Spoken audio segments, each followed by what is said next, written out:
When you read the Bible, pay attention. Don't remember the stories. Learn the codes. It's a coded document. Focus. Find the codes. You know, I was leading prayers on Friday night and something hit my spirit. Jesus came and said, the flesh is weak, the spirit is willing. I said, wait.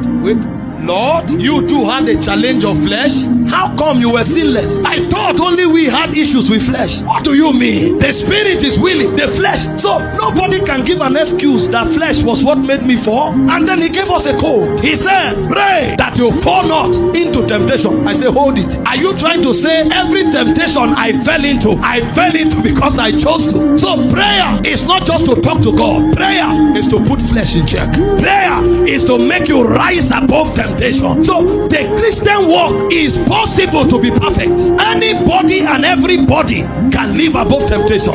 The problem is that we don't do what he did. When he noticed that flesh was weak, he separated himself. He carried those who believed. He carried those who were committed to him and went to Gethsemane. And even in Gethsemane, he began to fractionate them. The first 7 are not as strong as the last 3. So he separated the 8 rather and moved 3 forward. He now saw that these 3, they can't support well. He still left them behind and stepped aside. And he prayed until flesh submitted.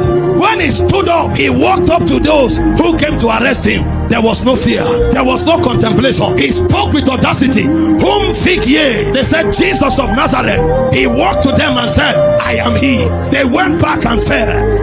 Oh my God. He came again. I say, whom seek ye? They said, Jesus of Nazareth. I told you already, I am he. They went, my God, my God, my God. Pack it up. You know what that means?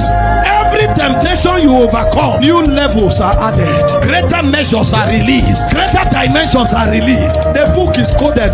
The book. I speak over someone. Every word you came here with, you are leaving them behind.